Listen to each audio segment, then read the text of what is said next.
News देश देखने वाले सारे दर्शकों भाई मनीष जागलान की राम राम। इस वक्त आदमपुर चुनाव की अगर बात करी जाओ तो भाई सारी पार्टियां ने अपना सब कुछ दाव पर लगा रखा है। कांग्रेस पार्टी की अगर बात करी जाओ इस वक्त महेंद्रगढ़ से एमएलए भी इस वक्त आप देख सकते हैं रामदाव सिंह जी और कासनिया साहब भी उनके साथ में बैठे हैं, शर्मा जी भी उनके साथ में बैठे हैं। सर नमस्कार। इसी में बैठ जा। नमस्कार भैया, नमस्कार। अगर बात की जाए आदमपुर चुनाव की, सारी पार्टियां ने अपना साम दाम दंड भेद सब कुछ लगा दिया यहाँ पर। बिल्कुल, चुनाव एक ऐसी व्यवस्था है जिसमें हर आदमी को अपने प्रयास करने पड़ते हैं। क्या लगता है आपको बीजेपी का ये जो बताया जा रहा है कि कुलदीप बिश्नोई का गढ़ है, इसके अंदर जयप्रकाश को आपने कैंडिडेट उतारा है? देखिए, मैं समझता हूँ भारतीय जनता पार्टी जनता की नज़रों में एक तरह से एक्सपोज हो चुकी है, क्योंकि जिन बातों को लेके उन्होंने जो वादे किए थे, जिस तरह से उन्होंने आशा अपेक्षा उमंग से लोगों से विश्वास प्राप्त किए थे, वो सारी बातें आशाएं निराशाओं में बदल चुकी हैं और लोग इस बात को समझ चुके हैं कि भारतीय जनता पार्टी ने 8 साल में क्या दिया। बेरोजगारी दी, महंगाई दी, बिगड़ी हुई कानून व्यवस्था दी, बिगड़ी हुई आर्थिक स्थिति दी। अब किस व्यवस्था के ऊपर वो अपना मतदान करना चाहते हैं? इसलिए लोगों ने मन बना रखा है कि अब वो विपक्ष को चाहेंगे, कांग्रेस को चाहेंगे और 100% इस बारे में कांग्रेस के उम्मीदवार को विजयी बनाएंगे। एक चीज़ की गुत्थी नहीं खुल पा रही सर कि मतलब कुलदीप बिश्नोई जी कहते हैं कि आदमपुर हल्के का विकास करने के लिए मैंने पार्टी को छोड़ा है और बीजेपी में आया हूँ। क्या लगता है आपको क्यों इन्होंने कांग्रेस पार्टी को छोड़ा? विकास तो जब तो भजनलाल जी मुख्यमंत्री थे उस टाइम पे विकास हो लिया, उसके बाद से तो ये लगातार कहीं ना कहीं किसी न किसी पद पे रहे हैं। तो अब ये भारतीय जनता पार्टी सिर्फ अपनों को देखती है, सबका साथ सबका विकास की सिर्फ बातें करती है। बाकी मैं नहीं समझता कि वो कोई विकास के मसले में कोई मदद कर सकते हैं। सर नमस्कार। नमस्कार जी, नमस्कार। क्या लगता है सर आदमपुर के अंदर अब की बार कांग्रेस पार्टी का क्या रहेगा? देखिए, आपने देखा होगा, पहली बात तो ये है कि आदमपुर के मतदाताओं के ऊपर ये चुनाव क्यों थोपा गया, पहले तो सोचने वाली बात यही है। इसमें कोई शक वाली बात नहीं। कांग्रेस पार्टी के अंदर कुलदीप बिश्नोई जी थे और मैं तो नहीं समझता कि कोई ऐसी बात हुई हो। राहुल गांधी जी, सोनिया गांधी जी ने उनको कांग्रेस वर्किंग कमेटी का मेंबर बना रखा था। चौधरी भूपेंद्र सिंह हुड्डा जी ने इतना प्यार दिया, आपने देखा होगा अखबारों में फोटो आया, अपने हाथ से हलवा की चम्मच भी खिला रहे हैं। उसके बाद भी अगर उन्होंने कांग्रेस पार्टी को छोड़ा है तो इसका कोई मतलब है। वो हलवा हजम को नहीं हुआ जी। हलवा हजम नहीं हुआ, हलवा खा के डकार मार दी। हाँ, ऐसा हुआ। आप ये मान के चलो, इनके ऊपर अब कहना तो नहीं चाहिए, केसेज हैं। उन केसेज से बचने के लिए आदमपुर के जो मतदाताओं की वोट थी वो बेच दी और यहाँ के लोगों की कोई चिंता नहीं, केवल और केवल।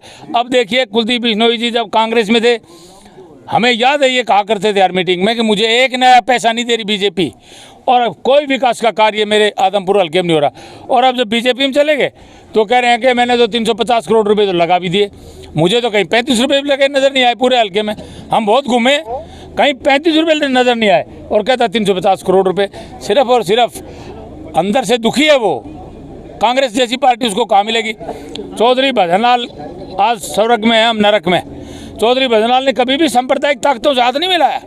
पूरी जिंदगी उन्होंने राजनीति की, लेकिन भारतीय जनता पार्टी से उन्होंने कभी भी हाथ नहीं मिलाया। वो इसको ये कहते थे जात बिरादरी में, धर्म के अंदर आपस में लड़ा के, ये वो पार्टी है। कभी भी उन्होंने इस तरह की बात नहीं की।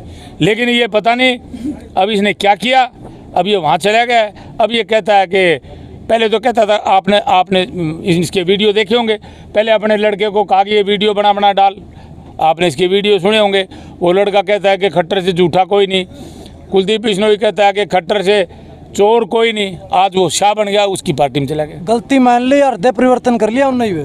देखिए, ऐसा है, यूँ तो हृदय परिवर्तन करने से कुछ होता नहीं है। ये जो मतदाता है ना, इनको इतना भोला ना मानो। इन्हीं के हाथ में सब कुछ, यही राज देते हैं। इतना बड़ा मान लिया उसने। हम तो चलो अपनी बात कह के चले जाएंगे, वोट तो इनने डालनी है।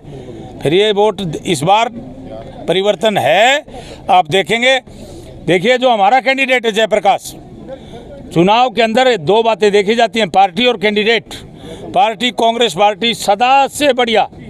10 साल के राज में चौधरी भूपेंद्र सिंह हुड्डा ने आपके बाल संबंध में आके 54 मांग इस इलाके के लोगों ने मांगी, 54 की 54 पूरी की। 17 डिग्गी इस इलाके में बनवाई। चौधरी भूपेंद्र हुड्डा ने 10 साल में पूरे हरियाणा के अंदर चौमुखी विकास किया। 8 साल में भारतीय जनता पार्टी ने क्या किया? हरियाणा के लोग देख रहे हैं इस बात को, क्या किया, एक ईंट की कोई विकास का काम नहीं पूरे हरियाणा में नहीं।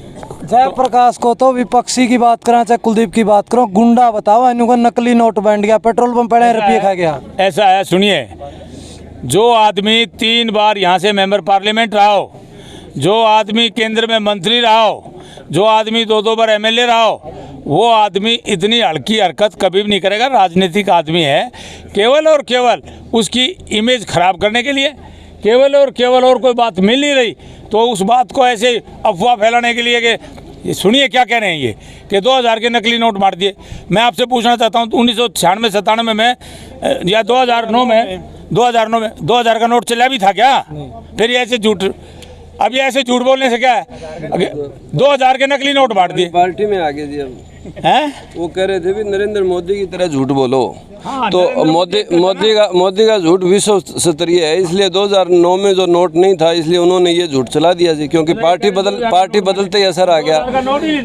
अब सरकार को तो पूरी सरकार को जनता नकार चुकी थी। आपके सामने हमारे विधायक महेंद्रगढ़ से राव दान सिंह जी बैठे हैं, उन्होंने बड़े कद्दावर बीजेपी के बहुत बड़े सीनियर मंत्री को 40,000 वोटों से हराया है। तो जनता, ये तो कुछ कुलदीप बिश्नोई या 2-4 कुछ ऐसे लोग थे जिन्होंने पार्टी को कमजोर करने का काम किया, नहीं तो ये सीटें सौदेबाजी नहीं करते तो कांग्रेस का राज आ चुका था। और साहब अगर मैं बात करूं, आपको तो बड़े बड़े नेता अपने मैदान में उतार रखे हैं, दीपेंद्र सिंह हुड्डा भी खुद फील्ड के अंदर उतरे हुए, लेकिन बीजेपी की तरफ से कोई नहीं आ रहा अभी तक।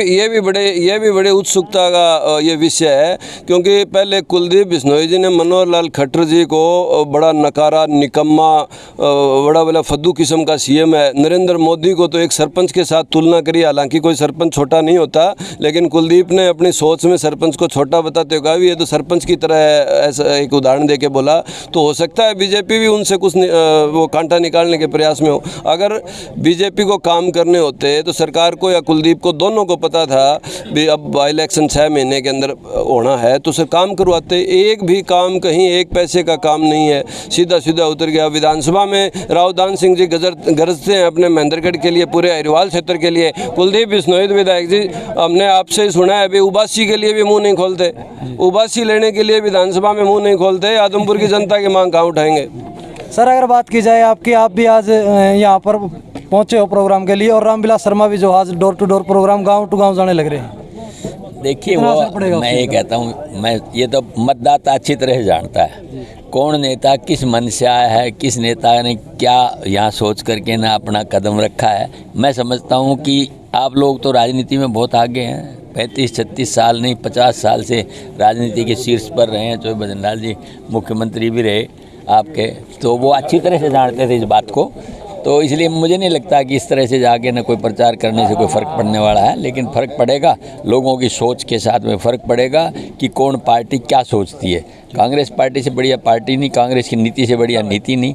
जो आज आम आदमी की, गरीब आदमी की, सबकी समझती है, सोचती है, तो वो 100% कांग्रेस के हक की बात रहेगी, किसी दूसरे को कुछ नहीं मिलने वाला। डोर टू डोर तो महेंद्रगढ़ में पहले ही उनका क्लियर 3 साल पहले विधायक जी कर चुके हैं। कसलिया साहब अगर बात की जाओ इस चुनाव दौर के दौरान, जो भूपेंद्र सिंह हुड्डा के पुत्र जो दीपेंद्र सिंह, आप देखोगे कुलदीप बिश्नोई जी, रेणुका जी और उनका बेटा भव्य है, वो ना आसमान की बजाय नीचे देखें तो ईंटों पे चौधरी भूपेंद्र सिंह हुड्डा की सरकार की मोहर मिलेगी। हर गलियां जो आदमपुर में बनी है वो हुड्डा साहब के शासनकाल में इंटरलॉक की गलियां बनी हुई हैं।